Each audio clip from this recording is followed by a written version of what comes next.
Essa é uma daquelas histórias que só o Brasil consegue proporcionar, onde um carro vira campeão de vendas e ao mesmo tempo ganha o apelido mais deselegante da história automobilística nacional.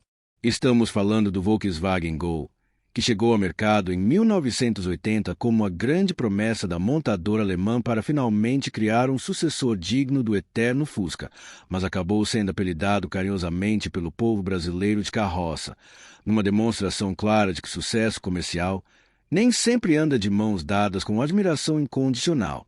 A ironia é tão grande que chega a ser cômica. Imaginem um carro que todo mundo comprava, mas ninguém admitia gostar de verdade, como aquela música chiclete que você odeia, mas não consegue parar de cantarolar. A história do Gol começou nos anos 70, quando a Volkswagen percebeu que não dava mais para empurrar o Fusca eternamente como a única opção de carro popular no Brasil. O besourinho alemão estava começando a mostrar sua idade.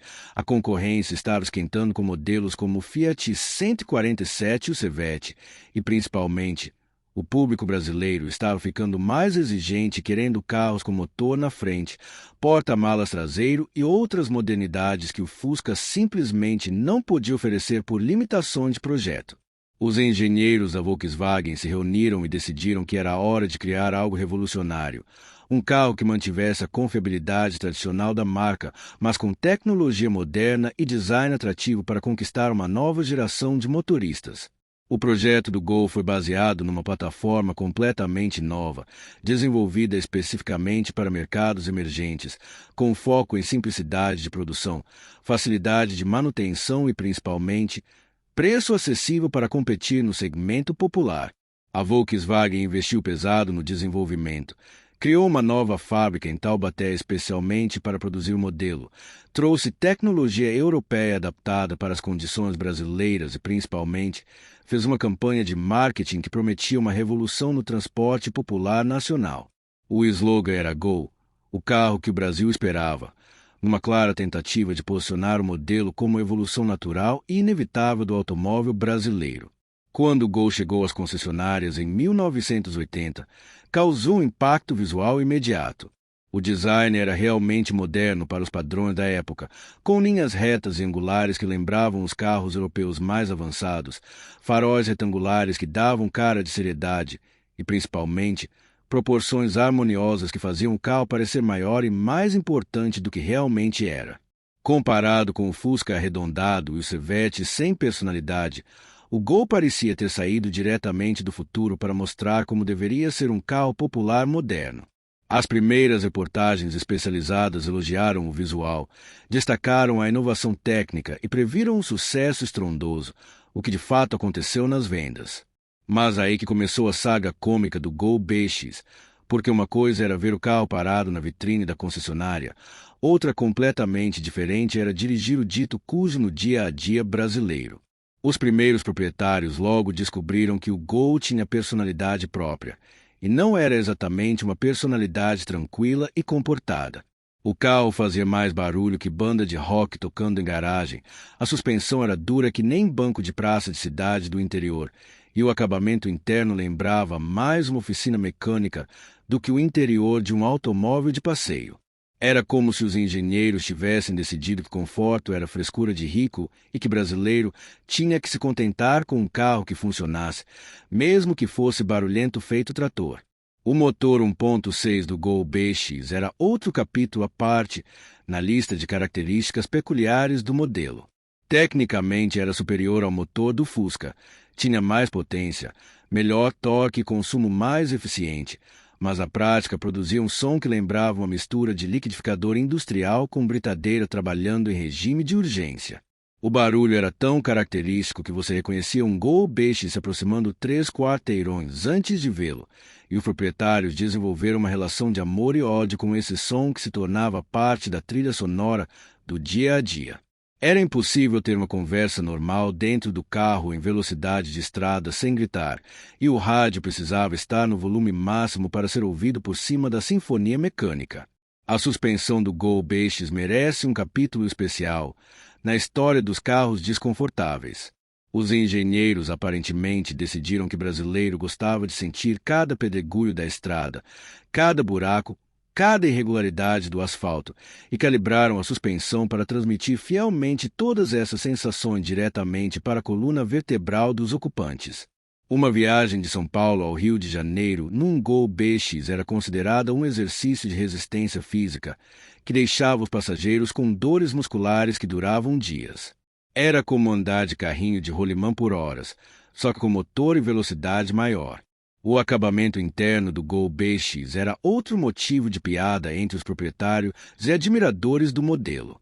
Os bancos pareciam ter sido projetados por alguém que nunca tinha sentado num carro na vida, com espuma que amolecia depois de poucos meses, tecido que desbotava só de olhar para o sol.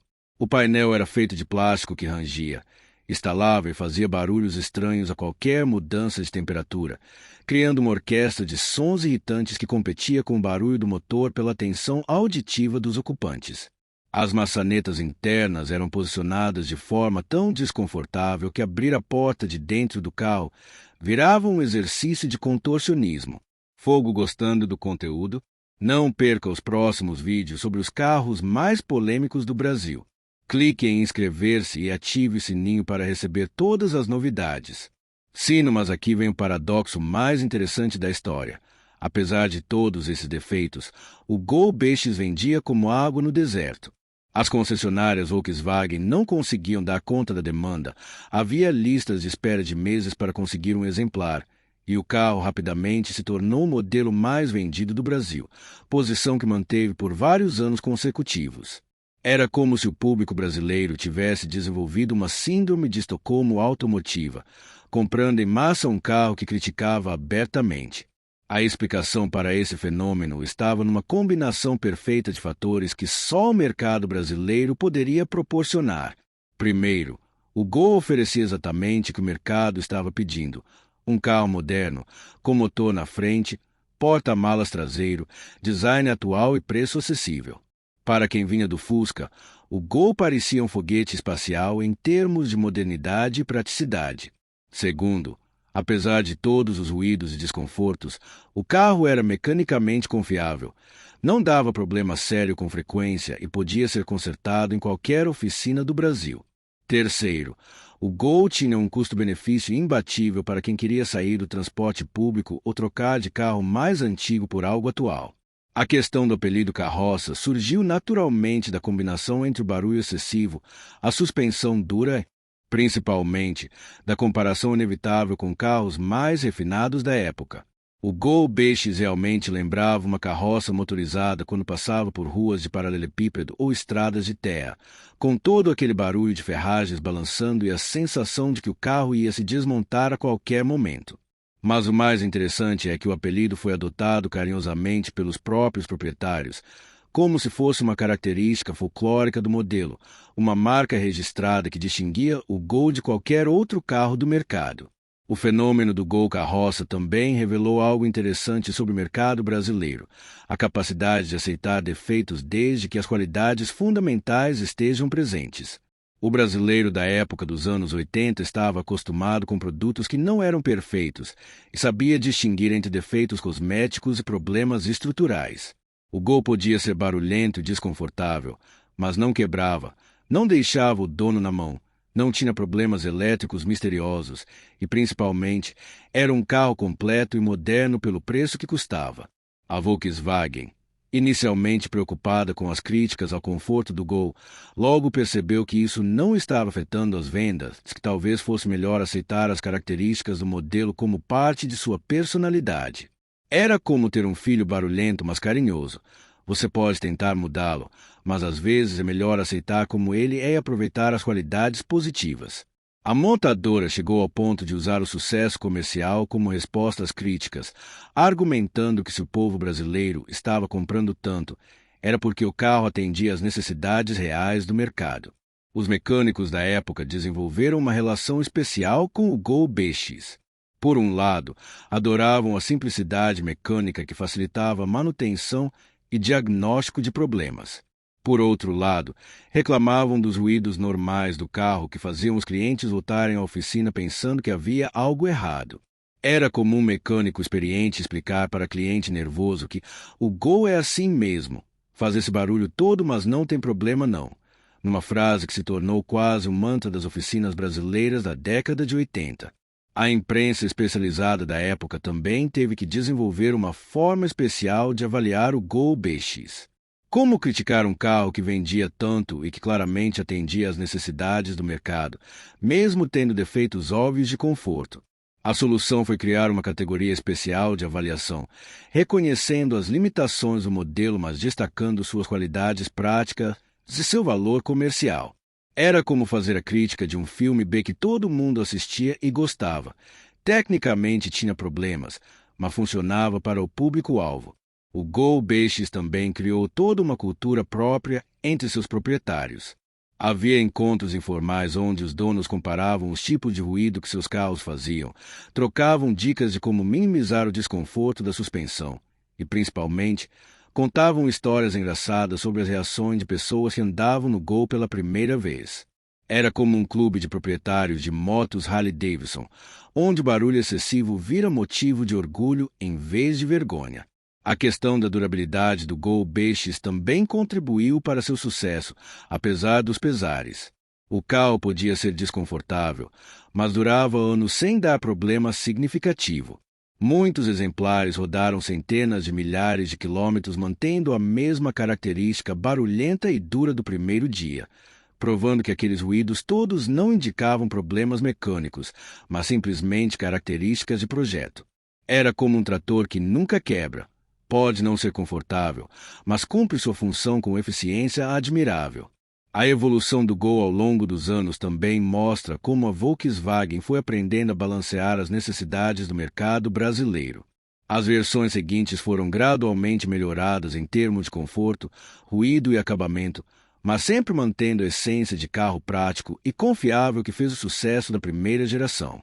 Foi um processo de refinamento gradual, como se a montadora estivesse aprendendo a ser brasileira junto com seu produto mais popular.